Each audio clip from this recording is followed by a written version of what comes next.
Well, obviously it was a special night. I think I give Rutgers a lot of credit because we knew it would be a grinded game, the way they play. They're physical. They're down a man, and I thought they really challenged us and made it difficult for us there in the first half. We responded better in the second half, but I give Rutgers a lot of credit. Always nice to win on senior night, and I've been on both ends of that, but as a coach, you almost feel pressure because you really want to win anyway, but you really want to win for these four guys. So glad we were able to do that, and I'll let these guys take questions. For both of you guys, what was it like handling the emotions and everything that went into tonight, and then Andrew getting your first career start? Yeah, I didn't know what to think of it, honestly. I appreciate Coach Holtmann, giving me the opportunity to start in front of my family like that, but it wasn't about really the start. It was about how he came out in those first few minutes, set the tone, and obviously, CJ has set the tone, and for him to, accept that, and obviously he had an outstanding game, especially in that second half. So it was just a great night, seeing Joey Lane and Matt Lehman hit a three was awesome. That kind of like capped it all off. To give those kind of speeches, it was really cool to do in front of our fans. Okay. Yeah, this is almost the perfect way. Leading up a couple days of prep, and then have a good game, and then kind of take it away so we could have our seniors walk off and have that moment. I think we'll remember that for forever.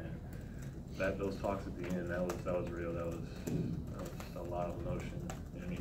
I'm so glad JT went last. We were all almost there, and then he finally let out all the emotion that we were all trying to hold back. You guys, we talked to you yesterday, emphasized how important it was to get a win, not just because of senior night, but because of the last two games and whatnot. How much drive was there? How much emphasis was placed on that these last couple days? That was kind of part of the perfect storm part, just because we came with a couple losses, but then getting the senior night, we wanted to obviously get the win against the Rutgers team and send everybody off. Keita, you obviously have another year left. The arena chanted it at you. Can you, take us through your decision to be part of this tonight? Have you made a decision? Was this just like a just-in-case type of thing? Why did you want to go through it tonight? It was mostly just because I graduated already, so that we haven't talked about it at all. I'm not thinking about it at all. We just talked about it in the locker room about stuff clouding your judgment, clouding thoughts toward winning, because that's all we're thinking about right now. Now it's Indiana, and now we're looking forward to Big Ten tournament, NCAA tournament, trying to win games. That's all we're thinking about. Just 6 points. What are teams doing to maybe slow you down, and what can you do maybe personally to get yourself in more of a rhythm, at least offensively? Obviously, that can be another way, but offensively. Yeah, like I said, this isn't a one-man team. If I don't have to score 20, I had a really long stretch in the Big Ten where I was scoring a lot of points efficiently, but we won games and I've had 10 points, and we obviously won a game where I had 6. So this is a good team, and if I'm not hitting shots, clear everybody else is, and that's all I care about is winning. I don't care about getting mine and getting 15 or 20 points. It's not my goal. Andrew, you mentioned CJ obviously taking over there in the second half. Offensively, what did Rutgers do to make it challenging for you guys down the stretch in the first half? They obviously close out a little bit of a run. They got some offensive rebounds, got in transition a little bit, and we just weren't executing. And I think they went on a 16. That was so fast. They went on a 16-2 run to end the half.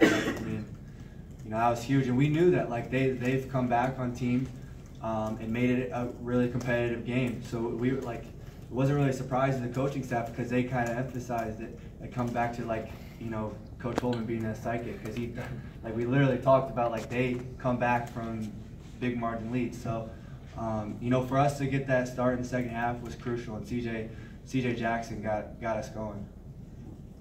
You said earlier about CJ accepting coming off the bench and you getting the start. Did you guys talk at all before the game about that? Did he say anything to you, or what was? We had a conversation earlier on in the day just about our guard play has to step up. We got to get our swagger back is what we called it, because we felt like we hurt us the other night, and just to kind of see his confidence rise, and my contribution as well. It was just good to see.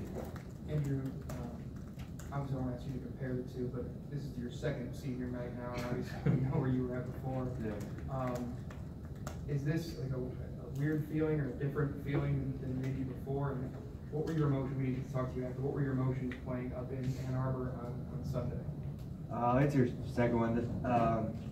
My emotions, it was just weird in general. You know, obviously there's a lot of plays I wish our team could get back, but I can't. You know, we got to move on. They're a really good team. I mean, they put themselves in position to make the tournament, make the NCAA tournament.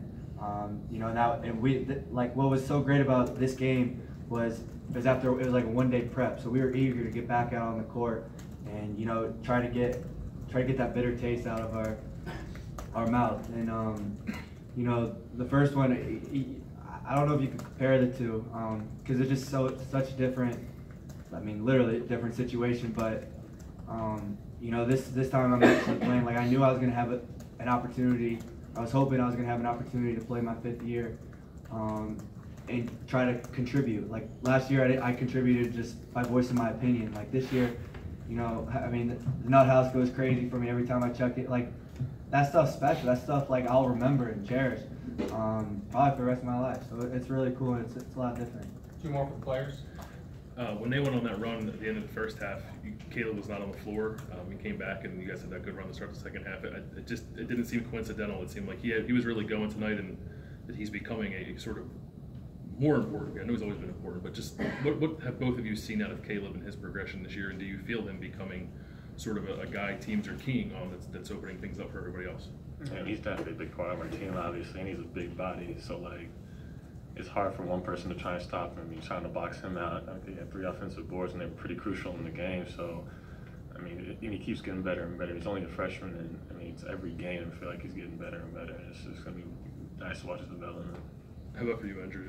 Yeah, I mean, going off his point, you know, he was skilled. I remember the first time just watching him play in open gyms. Like, this guy is so skilled. A guy that has a great feel around the rim, great hands, and just, you know, his presence is like, I mean, people got to sometimes double team him. So, like, just to have him out on the court is crucial for us, and he's like a huge help for our success, for sure. Andrew, you mentioned the guards trying to get their swagger back. What do you think's been lacking these last couple of games? Why do you think that was maybe missing for a little while? I think a lot has to do with our mentality. You know, I think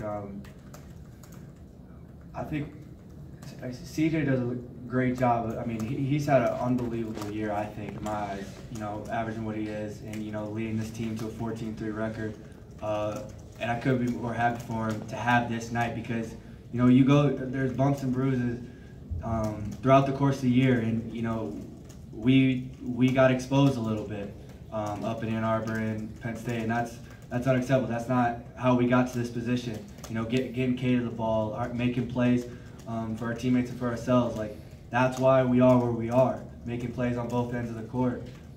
So, you know, that's a huge thing, and we gotta. I mean, especially moving forward, we gotta, you know, make plays for us in crucial situations as well. Andrew. Thanks, guys. Thanks, guys. Can I get one for Andrew? Real quick. Andrew, just really quick, what are your emotions going into this final regular season game, playing at a place where your dad played and coached, and this roller coaster past year for you? What are you feeling as, I don't know what your NBA draft stock's like, but what's your... It's not I don't think I'm on What's any your board. emotions as your basketball career is coming to a close? It's coming in full circle.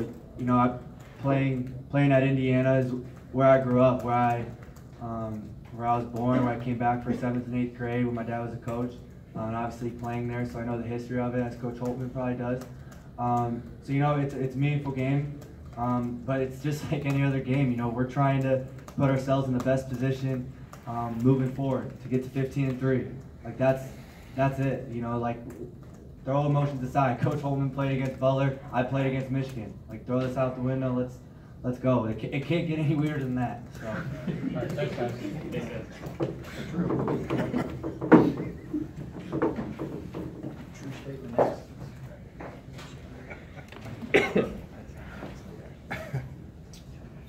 I don't have to give another statement. No, you don't. Great question. All right. Chris, how did you feel to see the guys come out with the start that you guys did, with all the emotion, everything in senior night? I'm sure you're always wondering, and coming off a losing streak, how did it feel to see the guys get off to the start that they did, and then obviously rally in the second half to throw away? Yeah, it was good. It was good to see. I thought we came out with some life to us. I thought that you know, sometimes when you start like that, you get the sense that it's going to be kind of easier than what in reality it is, and it clearly wasn't going to be that. And give Rutgers credit, they made us feel that the last 5 to 8 minutes, and we need to be better. And I need to make sure our guys have a better understanding of that. Because I thought we did some things in the last 5 to 8 minutes that allowed Rutgers to get back into it. Having said that, you know, give them credit. They did some things to bother us, but we need, you know, right now we need to improve. I didn't think that we played.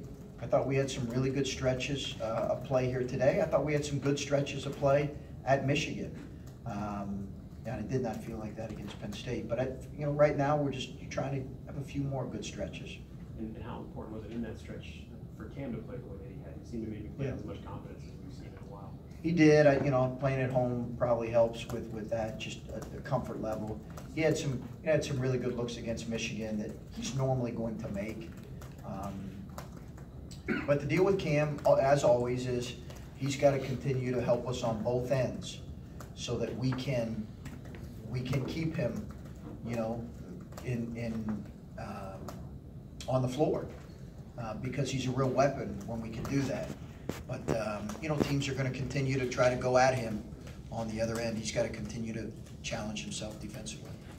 So from your vantage point, your guard play obviously seemed very much improved tonight. What was different for you guys? And obviously you didn't have Geo Baker, but what did they do different? What did your guys do differently that you were able to have success? Well, that hurt him not having Geo Baker. You remember, he hurt us in game 1. Yeah, I think he had the flu or something. But you know, I think our guys just seeing the ball go in a little bit. You know, it's so.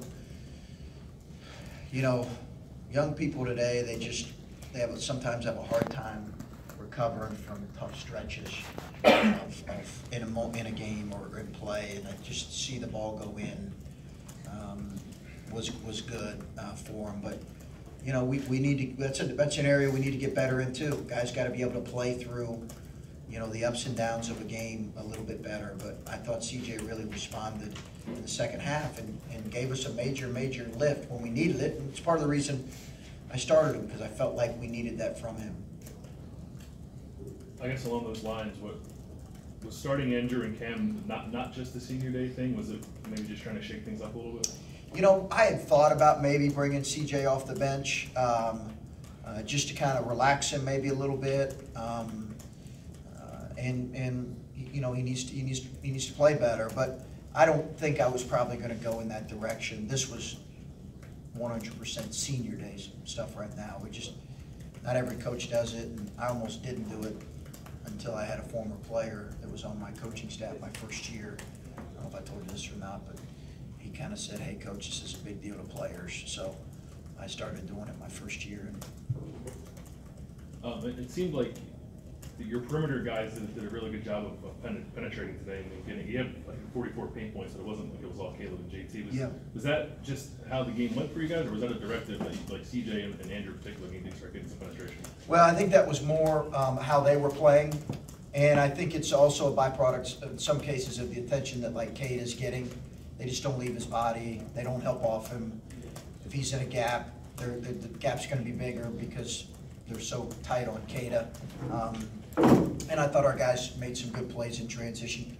CJ obviously had a couple really nice floaters.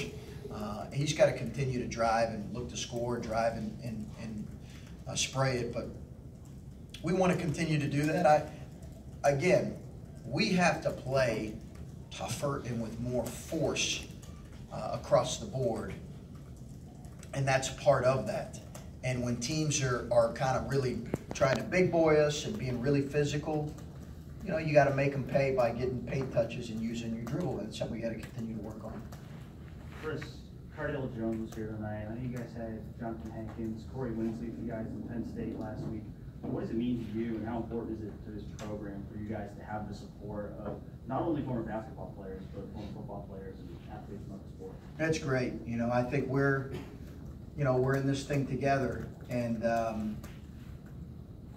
you know, it's great to have those guys here tonight. I think it means a lot to our guys. means a lot to our program, means a lot to me. You know, Urban's support of our program's been incredible since the moment I got here. You know, all our former players support. You know, Kirk Herbstreit, you know, has been incredible all year and texts me after a lot of games, and his support means a lot.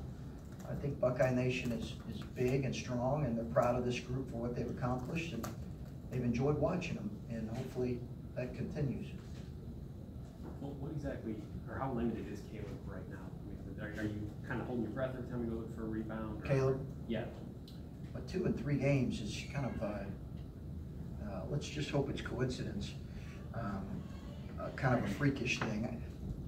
You know, he's big and guys are kind of flying at his feet, and I think he's going to be fine. The good thing is I don't think either one has been severe, and you know, our people do precautions and you get X-rays done, but everything's turned out fine. He's a big guy. And were CJ's minutes at all limited with, you said, oh, he's been dealing with cramping and stuff. How much are you keeping an eye on that tonight, and maybe especially in the first half? I've been given the full go-ahead to play him as much as we need to, so there's been no limitation on his minutes. You know, it's something we're continuing to monitor, but you know, I won't limit his minutes based on that. I know coaches are naturally nitpicky with games, but you know, Keita is a perfect storm of the night. And I assume he means more with emotions and things, but from your vantage point, knowing these guys the way you do, having it results the way that it did tonight with them being able to walk and everything, was it, you know, in your eyes on that side of things kind of with perfect storm? Yeah, it was perfect in that sense that you get a chance for those guys to, you know, celebrate with our fans. And I thought I really appreciate our fans for sticking around. They didn't have to. We had a lot that did, and I think that means a lot to our players. And you know, I'd want to stick around and listen to these guys too, because I think they're really special kids, so or young people. But yeah, it's been great. You know, I've lost on senior day and had to go through that. Not had to go through, it's my decision. I like doing that. But it's not fun when you lose. And, you know, we'll probably continue to do that. I don't know that we'll do it every year. Some of it's going to depend on the senior upperclassmen group that we have. You know, how have they led? You know, would people want to hear from a group? You know, and if we get the sense that they would, and if they led in a great way, then we want to put them in front of our fans. I just want to ask you the same thing I asked the guys about Caleb. I know he's been important for you all year, but do you feel him like getting more of a presence about him, demanding more attention out there? I think it's really been that way for a while, Bill, to be honest with you. I think he's gotten a lot of attention since halfway through the season, really, because you know, we went to him, started going to him pretty early in his freshman year, and he's gotten post-trapped, you know, quite a bit. I think he's getting a little bit better at simplifying his post-game, but you know, we went to him a lot against Michigan, and sometimes he was successful and sometimes not so much. You know, he's got a great feel and skill. I do think he's going to have to continue to play through traps and double teams as he continues to see that, but it's been good to see. He gives us another weapon there offensively, and he had a couple defensive errors in the second half that we challenged him with, but pleased with his effort. Coach, kind of going back to Bill's earlier question about the guard play, I know that you said a lot of tonight's lineups were about senior night, but you know, CJ had 18 points off the bench. He'd been kind of struggling lately. Dakich had a plus 15 as a starter. I think it was the highest plus minus of the season. Is that something you could see as possibly, you know, a permanent thing moving forward? Maybe starting Dakich and bringing CJ up? I don't think so. On a side note, I don't put a whole lot of stock into plus minus for one game, just because there's so many variables. But that was a good stat. But I don't put a whole lot of stock into it. But I don't think I will. I think I will. I think we'll probably have, like, start similar to how we did in the second half. Maybe put Andre back in there in some capacity. I'm not sure. But. And then, like you just said, with Andre being back in there, is Cam kind of, are you thinking about him maybe starting more back from the suspension? Yeah, I've got to look at it. Probably going to be him or Andre. Not sure yet. I think Andre had another solid game for us. You know, just been really pleased with what he's given us. So I've got to continue to look at it, but we'll see. Okay, thanks, guys.